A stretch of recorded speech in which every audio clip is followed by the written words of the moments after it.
Eh bien, on passe maintenant au championnat de France des rallyes avec un résumé des 5 dernières épreuves. C'est un championnat qui a été super disputé cette année avec Didier Auriol sur sa Ford. De l'autre côté, François Chatriot et Bernard Béguin. La lutte est restée indécise jusqu'au dernier rallye, au rallye du Var. Et là, Didier s'est imposé, prouvant sa grande classe. Ça fait 3 fois de suite qu'il est champion de France. L'année prochaine, il court pour Lancia en championnat du monde. Il est vraiment fort. La deuxième partie de la saison débutait au rallye du Mont Blanc. François Chatriot, en tête du championnat, allait-il accentuer son avance ou ses adversaires, notamment Didier Auriol, allaient-ils revenir sur ses talons?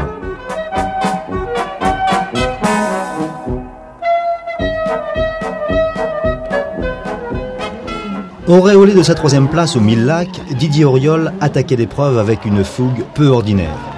Gêné par des problèmes de désembuage, Béguin ne pouvait le contrer.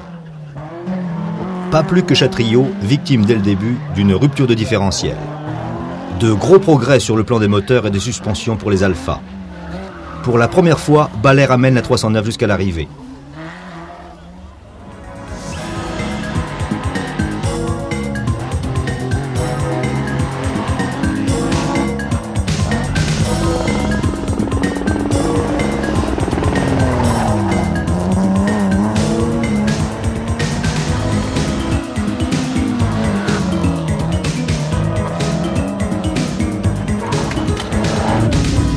Pas de problème particulier pour Auriol, qui ne doit pourtant pas s'endormir sur ses lauriers. Béguin reste menaçant et avec une avance de 2 minutes seulement, la moindre crevaison peut être fatale. Quant à Chatriot, ce n'était pas son jour de chance.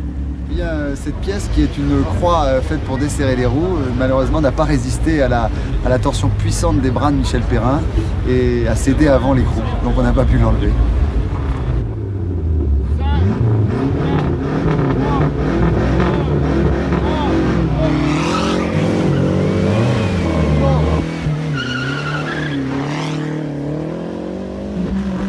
On ne se lassera décidément jamais de voir passer Auriol.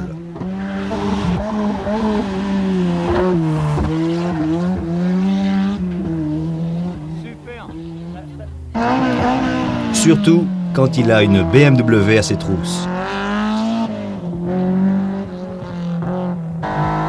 Ou même une Alpha.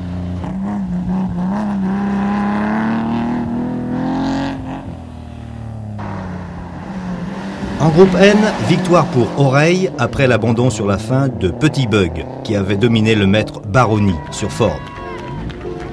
Victorieux pour la 3e fois au Mont Blanc, Auriol revient à 12 points de Chatriot dans le duel pour le titre. C'est une victoire, je crois, qui a été très dure, puisque j'ai toujours eu la pression de Bernard Béguin et qu'il y a des moments, il allait très très vite, et puis moi j'étais obligé d'attaquer. Peut-être pas dans mes derniers retranchements, mais pas loin.